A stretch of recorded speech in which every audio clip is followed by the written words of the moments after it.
what's really top of the agenda is the international campaign of delegitimization. Those anti-Israel forces that are seeking to undermine the moral credibility of the State of Israel. And the way that they do that is with the worst insult and the worst accusation of all, the accusation which is the most repugnant, but also the one which is based on the most lies. And that, of course, is the apartheid accusation, to accuse the State of Israel of perpetrating policies of apartheid. And that really is defamation of the Jewish state.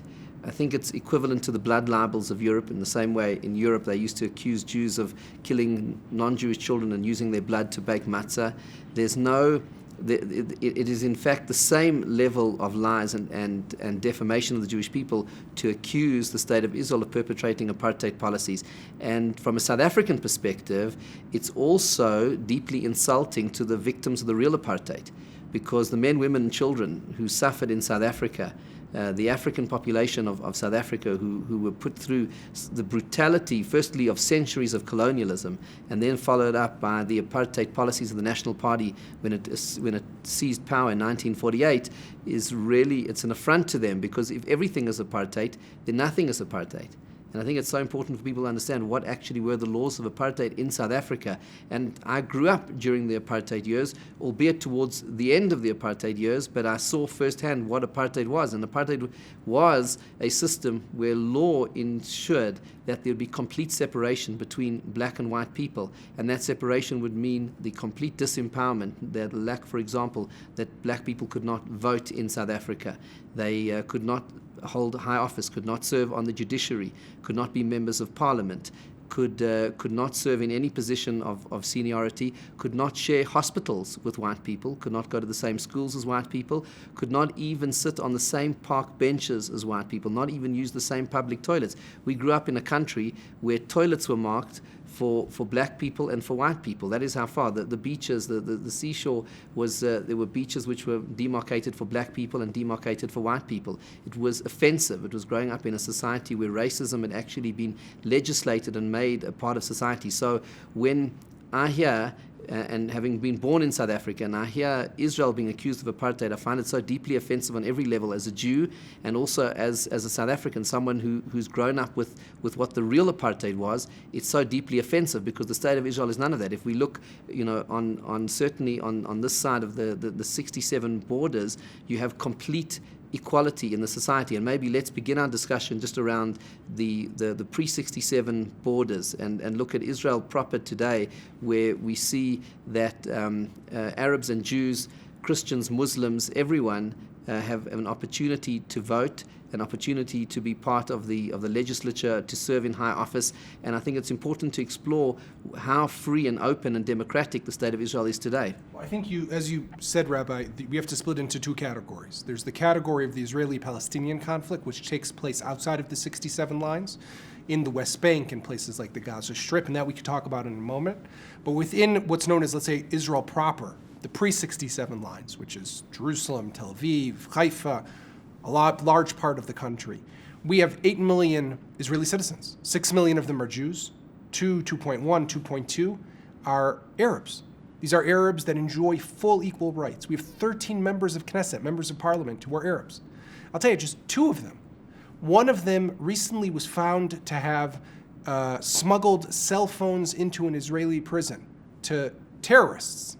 But he still has his parliamentary status. He hasn't been kicked out of parliament yet.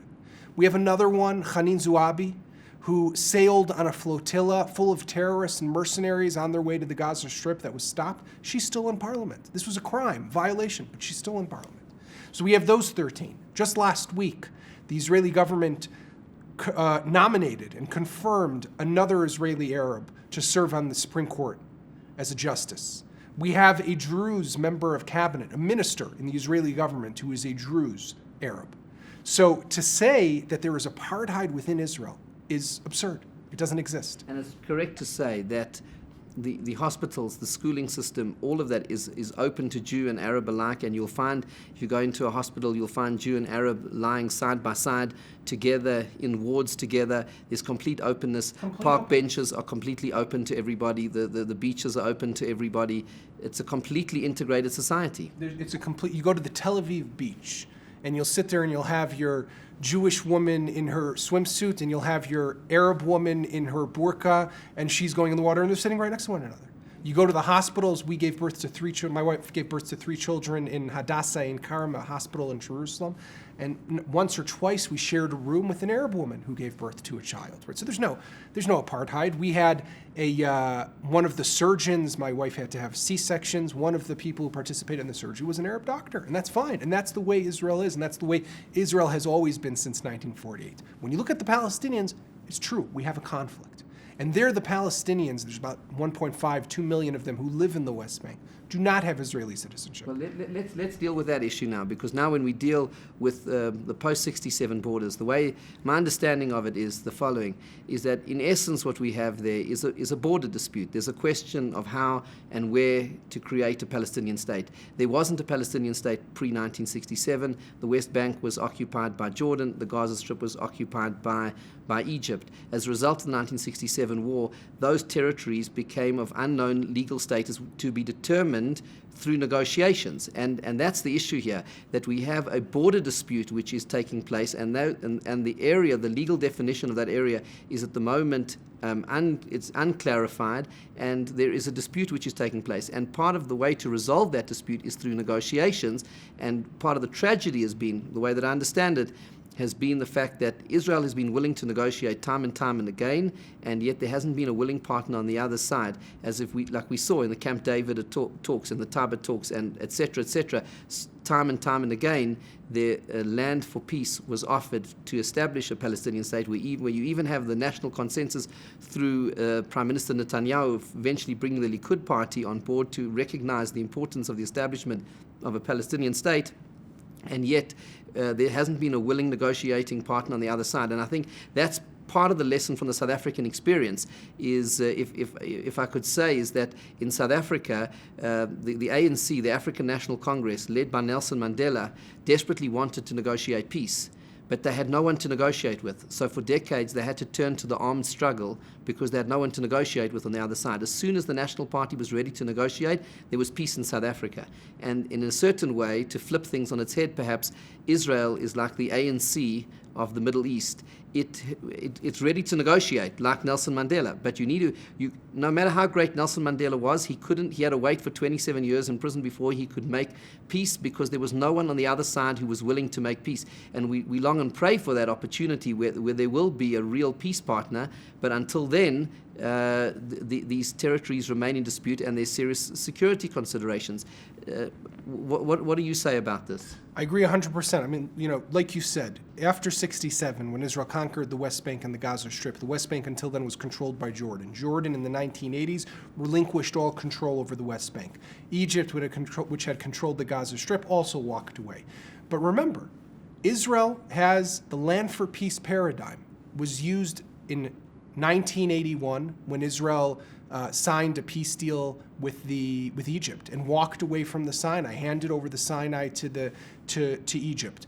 Israel pulled out of the Gaza Strip in 2005 in the unilateral withdrawal and the disengagement, pulled its settlers, its military outposts back to the international line. Did we get peace? We got thousands of rockets by terrorist organizations. We got 30, 40 tunnels being dug across the border. And in the West Bank, despite all of that, in the West Bank, Israel has repeatedly made offers to the Palestinians. From 1993, the Oslo Accords, 2000, the Camp David talks, the Taba talks, the Annapolis talks, the 2008 offer that Olmert made to Mahmoud Abbas, the Palestinian president, offering 97% of the West Bank for a Palestinian state. And what did he get? A no. And now in recent years, in 2013-14, the effort and initiative led by John Kerry, the former Secretary of State in the United States, and again, the Palestinians balked. So the question we have to say to ourselves is, we've figured out, right, there's no apartheid inside Israel. We have a conflict with the Palestinians, between Israel and the Palestinians. Israel has repeatedly tried to negotiate, has made very generous offers, believes in the two-state solution, wants the Palestinians to have self-determination and have independence. But the Palestinians aren't there. So any claim, again, of apartheid, I'm not South African. I was not here to see what happened with apartheid. But I have friends, and I hear, some of them are black, some of them are colored, and I hear from them what happened here. And I think that, as you said, Rabbi, it's an affront to them to compare what's happening in Israel and to call what's in Israel an apartheid. It's not even close to what happened here. Yes. And the problem is, the result of this border dispute, that leads to security issues because there hasn't been a willing negotiating partner on the other side. Because one of the allegations is the security barrier that Israel has put up that is being called an apartheid wall. And I think it's very important to dispel that myth and that lie, because it absolutely isn't. That was put up, that security fence was put up at the height of the Intifada with many civilian casualties happening in Israel, and it's been the only way that Israel has been able to defend itself against the terrorist infiltrations into the society. When the peace talks and the negotiations fell apart because Mahmoud Abbas and others, Arafat, walked away from the negotiating table, then Israel has a right and indeed a moral obligation to defend its citizens, and the defense of its citizens through a protective fence is actually the most gentle way of protecting, instead of an incursion and a military incursion through a protective fence, and that seems to be criticized by the world, but I think it's very important to dispel that it's about security and it's not about separation. Let's remember where Israel was back in 2002, 2003. The Passover 2002, a Palestinian suicide bomber walks into the Park Hotel in Netanya, blows himself up as Jews are gathering for the Seder, that annual gathering on the night of Passover where we celebrate the redemption, the liberation from Egypt, and blows himself up and kills 30 people. Israel embarked on an operation to try to curb. We had 1,000 Israelis killed in suicide and terrorist attacks, in coffee shops, in buses, in restaurants. And this was needed, this barrier, to stop that train of Palestinian suicide bombers that were trying to make their way into Israel. But Israel said time and again that this is not the final border. This is something that is used to protect ourselves. If and when there is to be a Palestinian state, this can be changed, this can be moved. This was a temporary security measure, and I think, as you said correctly, it prevented Israel from having to go each time into the Palestinian cities, to have to invade and incur to try to stop the terror, because it had this barrier that could also be effective. Yes.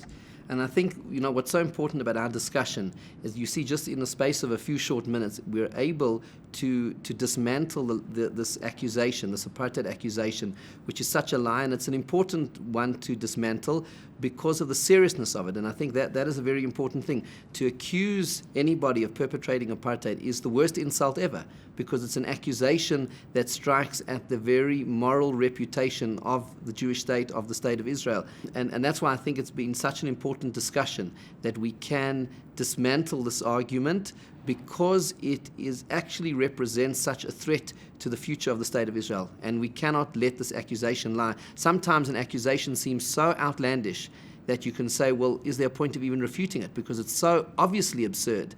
It's as absurd as the blood libels of Europe. But the point is, unless you refute it, the silence becomes an acquiescence. And that's why we have to speak up, and speak up with the facts.